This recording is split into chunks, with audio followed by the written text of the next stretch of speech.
সুপ্রিয় সাংবাদিকবৃন্দ,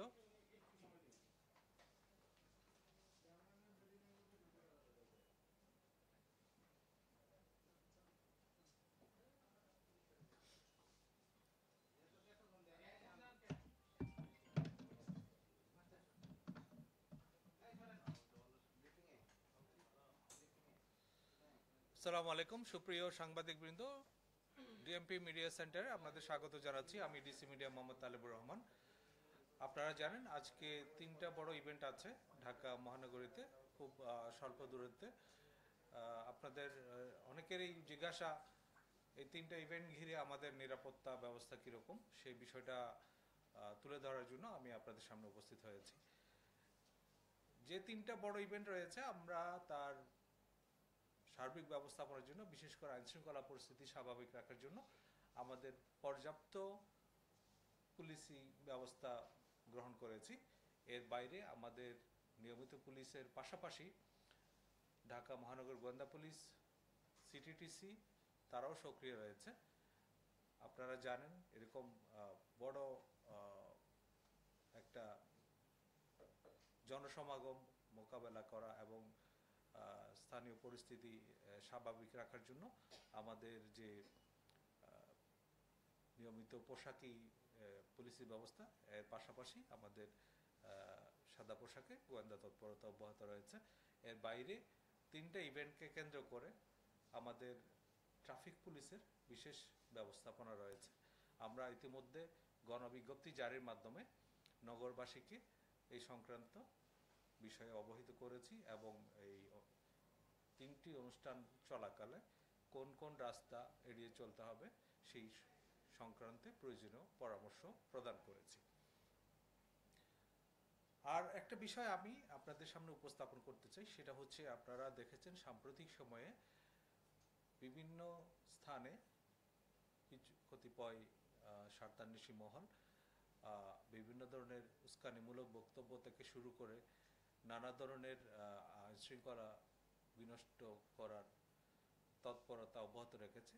তারই ধারাবাহিকতায় ঢাকা মহানগর গোয়েন্দা পুলিশ সহ ডিএমপির থানা পুলিশ বিভিন্ন কার্যক্রম অব্যাহত রেখেছে। এর এই অংশ হিসেবে গত 24 ঘন্টায় ডিএমপির অভিযানে কার্যক্রম নিষিদ্ধ আওয়ামী লীগ এবং তার অঙ্গ সংগঠনের 21 নেতাকর্মীকে গ্রেফতার করা হয়েছে। গ্রেফতারকৃতরা হলো কার্যক্রম নিষিদ্ধ আওয়ামী লীগের ব্রাহ্মণবাড়িয়া জেলার বাঞ্ছারামপুর উপজেলার ফরদাবাদ ইউনিয়নের সাধারণ সম্পাদক মোহাম্মদ দেলোয়ার হোসেন, ঠাকুরগাঁও জেলার পীরগঞ্জ থানা যুবলীগের সদস্য মোহাম্মদ গিয়াস উদ্দিন, ব্রাহ্মণবাড়িয়া জেলার নবীনগর থানা পৌর আওয়ামী লীগের সভাপতি বোরহান উদ্দিন আহমেদ, শাহবাগ থানা আওয়ামী লীগের 20 নম্বর ward joint secretary Mohammad Ibrahim, Banani থানা 20 নম্বর ওয়ার্ড ছাত্রলীগের সহসভাপতি ও ঢাকা মহানগর উত্তরের সদস্য মোহাম্মদ বাদশাহ খান, ছাত্রলীগের কেন্দ্রীয় প্রচার সম্পাদক মোহাম্মদ তরিকুল ইসলাম ওরফে তরিক, আওয়ামী লীগের কেন্দ্রীয় উপকমিটি ও বন ও পরিবেশ বিষয়ক কমিটির সদস্য সাব্বির মজুমদার, ঝালকাঠি জেলার কাঠালিয়া থানা আওয়ামী লীগের সহসভাপতি ও কাঠালিয়া থানার রামপুরা ইউনিয়নের আওয়ামী লীগ সভাপতি মোহাম্মদ জাকির হোসেন ফরাজি, ভোলা জেলার চরফেশন উপজেলা আওয়ামী লীগের সাংগঠনিক সম্পাদক মোহাম্মদ মোরশেদ, ঢাকা মহানগর উত্তর শ্রমিক লীগের সহসভাপতি আনিসুর রহমান হিটলু,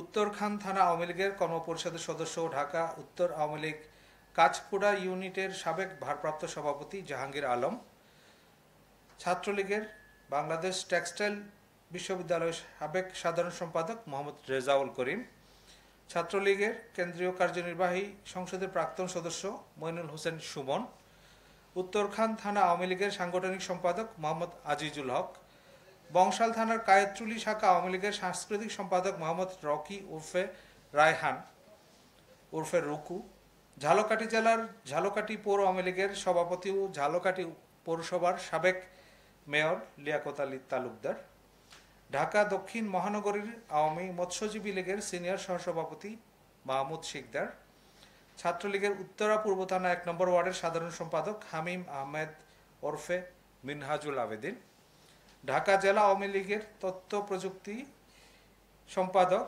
সান মোহাম্মদ, শ্যামপুর থানা 54 নম্বর ওয়ার্ড স্বেচ্ছাসেবক লীগের সাবেক সভাপতি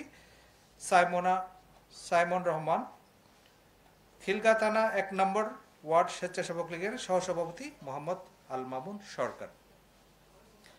গ্রেফতারকৃত অনেকের বিরুদ্ধে একাধিক মামলার তথ্য রয়েছে আমাদের কাছে।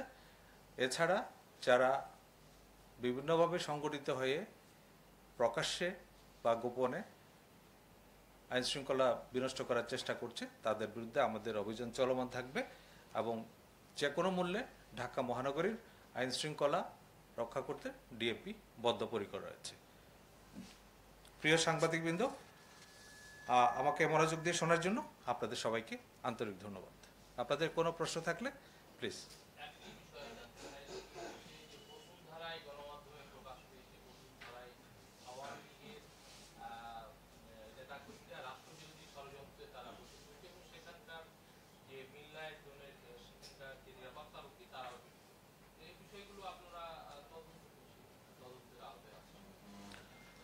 জি, গত 8 জুলাই বসুন্ধরার ক্যাবি কনভেনশন সেন্টারে যে বিষয়টা ছিল সেটা তথ্য পাওয়ার পরে আমরা ইতিমধ্যে কাজ শুরু করেছি এবং এর প্রেক্ষিতে 13 জুলাই একটি নিয়মিত মামলা রুজু হয় ভাটারা থানায়।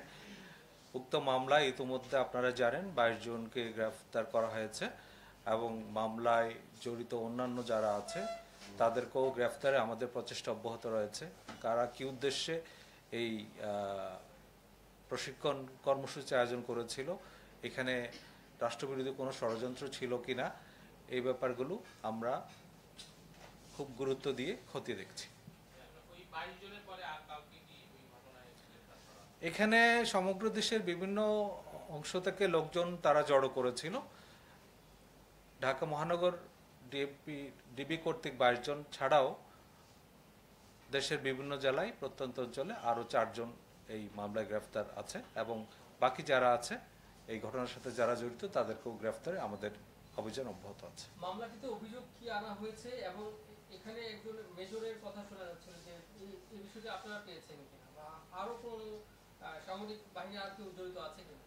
মামলার যেটা প্রাথমিক অভিযোগ, এটা সন্ত্রাস বিরোধী আইনে মামলাটা হয়েছে। এখানে তারা উদ্দেশ্যমূলকভাবে জড়ো হয়ে একটা ষড়যন্ত্রমূলক কিছু করার অপপ্রয়াস বা অপচেষ্টা করেছিল। সেটার ভিত্তিতে আমরা তদন্তটা অব্যাহত রেখেছি এবং কারা কি উদ্দেশ্যে এখানে এসেছিল আর কারা কারা জড়িত ছিল সে বিষয়টা আমরা তদন্ত করছি।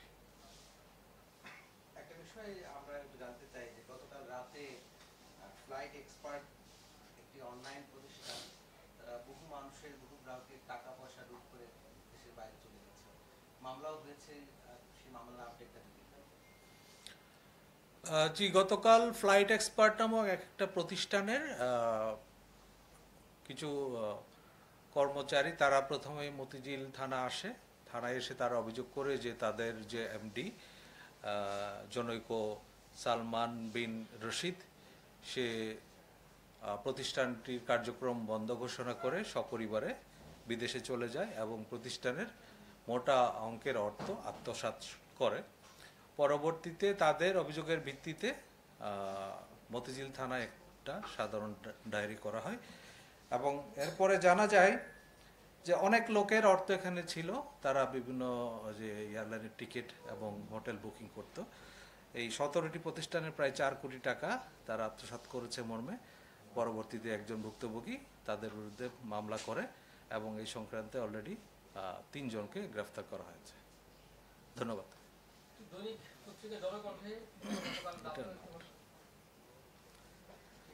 তার কিছু বিষয় না থাকলে আজকে প্রেস ব্রিফিং আমরা এখানেই সমাপ্ত করছি। আপনাদের সবাইকে অনেক ধন্যবাদ। আসসালামু আলাইকুম।